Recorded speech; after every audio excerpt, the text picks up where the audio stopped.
नमस्कार, खबरखास टीवी में आप सभी का स्वागत है। मैं मुनीश ठाकुर अभी मौजूद हैं जोगिंदरनगर उपमंडल में। जी हाँ, मेरे साथ मौजूद हैं डॉक्टर राकेश धरवाल जी। डॉक्टर राकेश धरवाल जी, आपका स्वागत है खबरखास टीवी में। नमस्कार।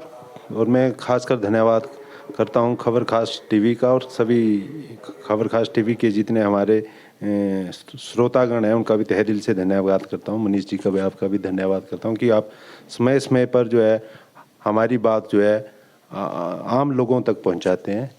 जी राकेश जी, जिस तरह से आपकी सरकार ने और सुखविंदर सिंह सुक्खू जी ने जो है ओपीएस बहाली कर दी है, हम कह सकते हैं, क्योंकि इसके ऊपर आप क्या कहना चाहते हैं?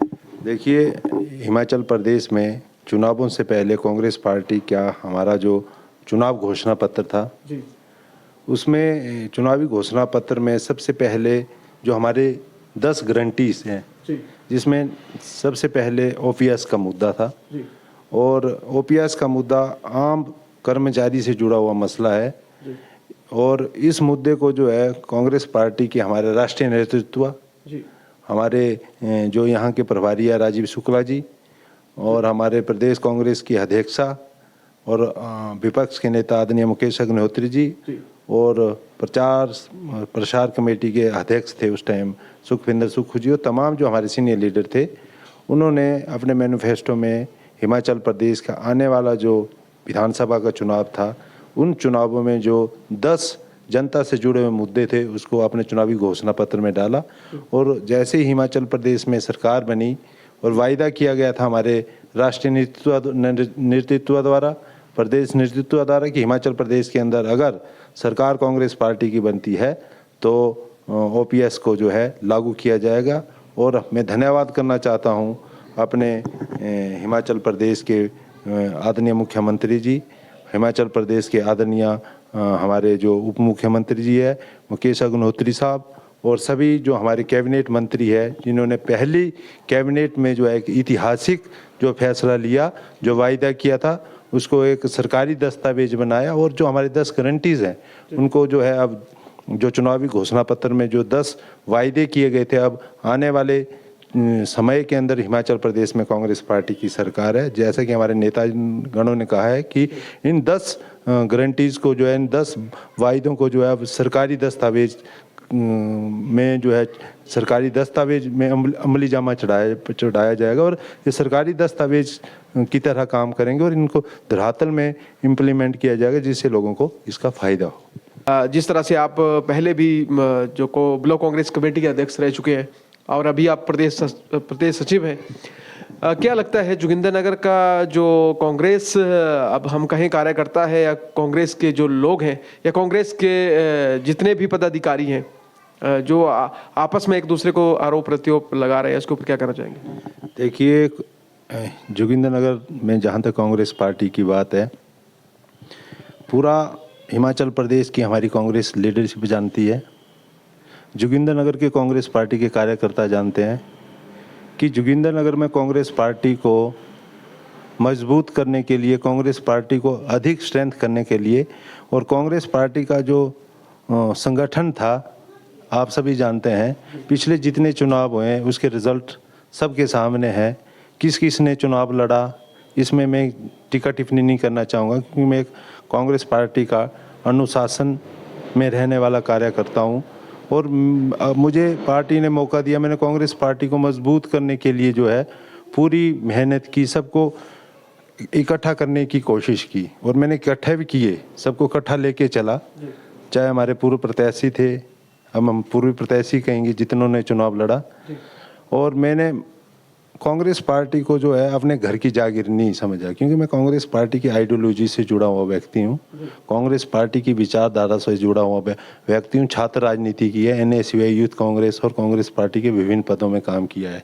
इसलिए हमने हमेशा कांग्रेस पार्टी को जो है कांग्रेस की आइडियोलॉजी से, जो पार्टी की विचारधारा से जो व्यक्ति प्यार करता था, उनको सबको साथ लेके चला, और कांग्रेस पार्टी का एक ऐसा संगठन तैयार किया 5 सालों में, जिसमें ब्लॉक कांग्रेस कमेटी बनाई, सबको साथ लेके चला, जोनल कांग्रेस कमेटियों का गठन किया, और महिला कांग्रेस की जो अध्यक्ष है उसकी अपॉइंटमेंट करवाई, महिला कांग्रेस को मजबूत किया। उसके बाद सेवा दल का यहाँ पे संगठन खड़ा किया, सौ अध्यक्ष की अपॉइंटमेंट की, इंट के अध्यक्ष जोहार जी बनाए, उन्होंने बहुत बढ़िया काम किया। उनकी धर्मपत्नी ने जो है लड़ बड़ोल जो हमारा एरिया वहाँ से चुनाव लड़ा, उस परिस्थितियाँ ये थी कि उस टाइम कांग्रेस के वहाँ पे कैंडिडेट नहीं मिल रहा था, और वहाँ पे दूसरे नंबर पे कांग्रेस का कैंडिडेट हमारा रहा लड़ बड़ोल में, जहाँ प्रकाश राणे का वार्ड था, और प्रकाश राणे के जो कैंडिडेट थी तीसरे नंबर में रही। उसके बाद अनुसूचित जनजाति का जो हमारा संगठन है उसका अध्यक्ष की अपॉइंटमेंट की राकेश, उसका संगठन खड़ा किया गया। उसके बाद हमारे इंटेलेक्चुअल सेल के जो हमारे अध्यक्ष हैं सुरेंद्र ठाकुर जी, उनकी टीम बनाएगी। वो सारे जितने हमारा यूथ कांग्रेस की यहाँ पे अपॉइंटमेंटें की, सबको साथ लेके चला। उस फ्रंटल ऑर्गेनाइजर्स यहाँ पे खड़े किए गए, सबको साथ लेके किया। जितने धरने प्रदर्शन हुए, जितने मीटिंग हुए, और जितना हमारा यहाँ पे बड़े लीडर आए, सारे उनकी मीटिंगें, उनकी जनसभाएं मैंने ऑर्गेनाइज की, सबको साथ लेके चला, सबका उसमें सहयोग रहा। बाई इलेक्शन हुआ मंडी पार्लियामेंट का, मैंने प्रतिभा सिंह जी के चुनावों में तन मन धन से काम किया, और मुझे इस बात का मैं एक ताई भी इस बात से बोलने से नहीं रोकूंगा। जितनी मैंने प्रतिभा सिंह जी के चुनाव के लिए मेहनत की है, 6 उनकी यहाँ पे एक दिन आए थे, 6 उनकी यहाँ पे मीटिंगें की है। विक्रमादित्य सिंह जी आए, उनका मैंने मीटिंग ऑर्गेनाइज की, और जो चुनाव प्रचार था इसी ऑफिस से हमने ऑर्गेनाइज किया। बूथ हमारे लगते थे, बूथ लगाए, ठीक है। लेकिन दुख इस बात क्या है कि आज कांग्रेस पार्टी का मजबूत संगठन, और कांग्रेस पार्टी जोगिंदरनगर में जीतने वाली पोजीशन में थी, लेकिन आज हमें हार का मुंह देखना पड़ा। अब आरोप पर प्रत्यारोप लगाने से जो है कि ये बोले कि इसने राया उसने जताया, मैं एक मेरे कार्यकर्ता हैं पार्टी के, मैंने एक अपॉइंटमेंटें की है, चाहे ब्लॉक कांग्रेस कमेटी की है, चाहे मंडल कांग्रेस के 5 मंडल है हमारे, उसके अध्यक्ष हैं, उनकी कमेटी हैं, और जितने हमारे फ्रंटल ऑर्गेनाइजेशन है, यूथ कांग्रेस, NSUI, महिला कांग्रेस, सेवा दल, SC का अध्यक्ष, इंटेलेक्चुअल का अध्यक्ष, इंट का अध्यक्ष, इनकी कमेटियाँ हैं। एक बंदा बोल रहे कि राकेश दरवाल ने किसी को मैंने बोला होगा कि सुरेंद्र पाल जी के खिलाफ आप काम करो।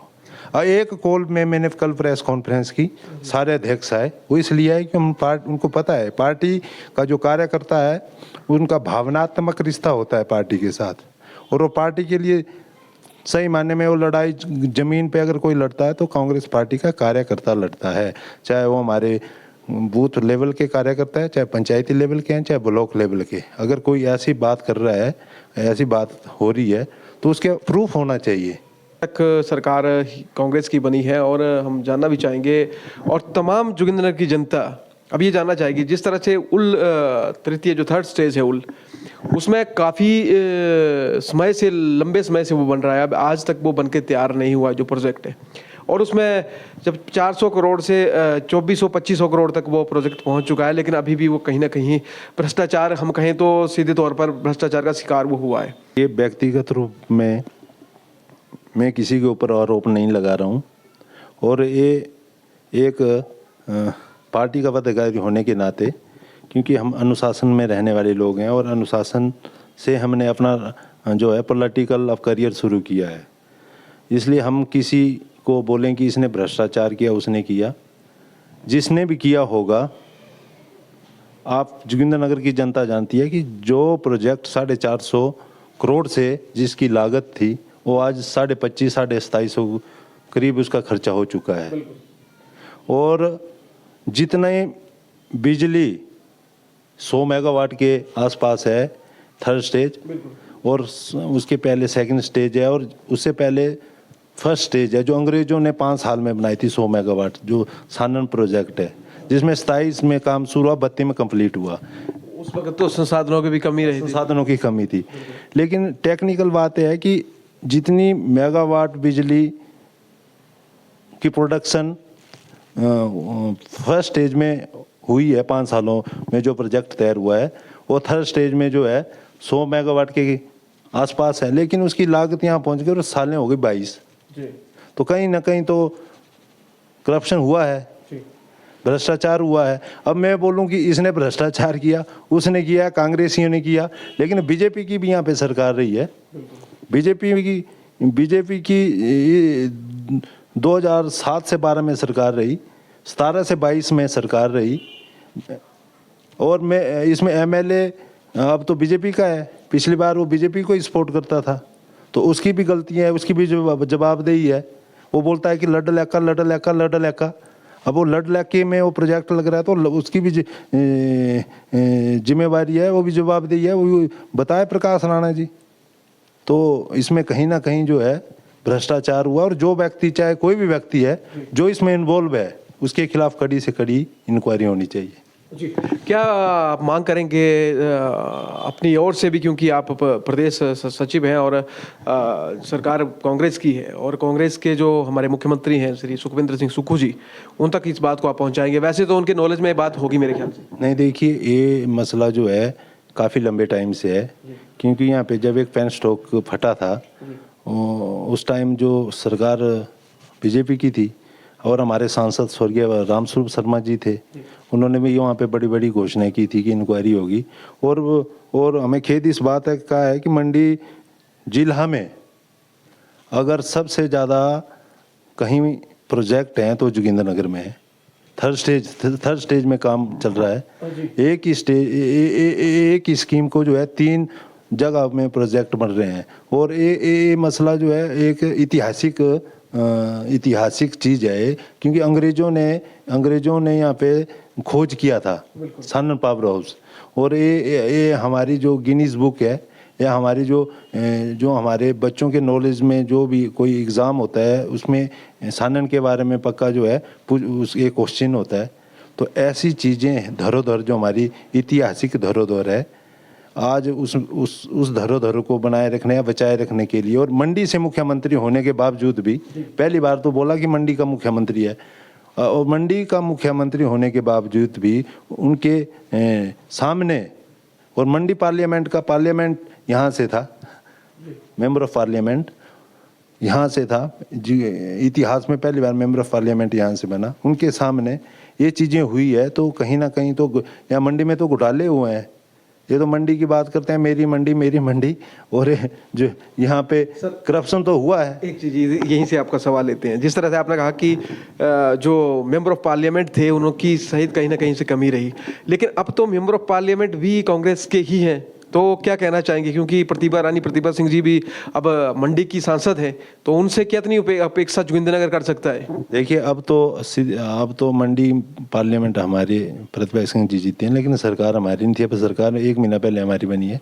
अब हमारी कोशिश है कि इसको जो है हम समअप करेंगे, जल्दी इस प्रोजेक्ट को कंप्लीट करेंगे, जिससे जोगिंद्रनगर की जनता का हित हो, हिमाचल प्रदेश सरकार के लिए रेवेन्यू जनरेट हो, और जो लोग इसमें, मैं तो बोलता हूँ, कोई भी व्यक्ति है, चाहे वो कितना बड़ा नेता हो, अगर इसमें करप्शन हुआ है, अगर इस तरह के एलिगेशन किसी के ऊपर लग रहे हैं, तो उसकी जांच होनी चाहिए, और दोषियों को जो है कड़ी से कड़ी सजा देनी चाहिए।